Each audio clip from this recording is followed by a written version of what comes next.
This is unbelievable. It's unbelievable. Okay, All now, right, Dennis. What's the a little word of explanation. Yes, thank you very much and congratulations for being selected as the 2010 Home Brew Club of the Year. Yeah.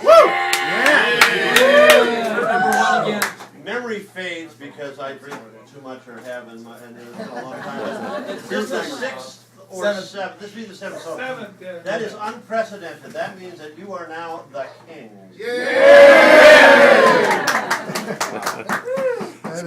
meeting of the Maltose Falcons that I attended was here, but there was 11 people there. And I was Those were the good old days. okay. You can give that to these guys and they can pass it out, or you can. Now that I've done the little ceremony, here you go. Thank you. But I left my glass outside again, so I'm gonna have Don't worry, Bob. I think we'll get you. Okay, so Let's hear about it. very quickly, this is our, I believe, our 30-something year, 33rd, 30 whatever.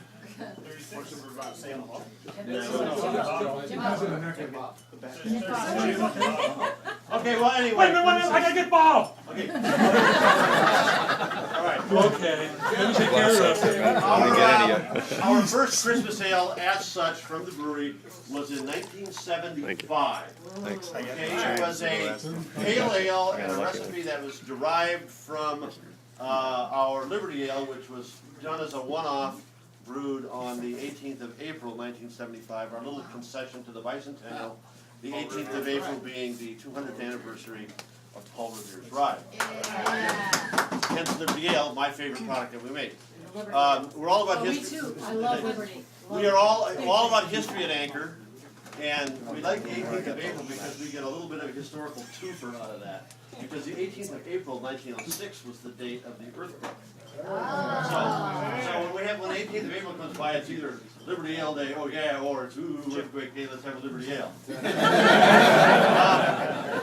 The Christmas ales have, they've evolved over the years, and that's been part of their formulation, is that every year they're a little different. And since it is a seasonal commemorative product, we always have a date on it, so the bottles become collectible. The recipe varies a little bit, some years not so much, some years dramatically. Starting out as a pale ale, marching on through a few years of being an unspiced brown ale of sorts, and then finally developing into the British wassail style where you have a spiced ale, and then we toyed with it for a while to some good years and some not so good years, and one year Fritz thought it might be nice to put a proportion of dark roasted unmalted barley in there. And it was like chewing on an oat sack. It was not very good. Until it was laid down for 4 years, and then it was pretty much okay.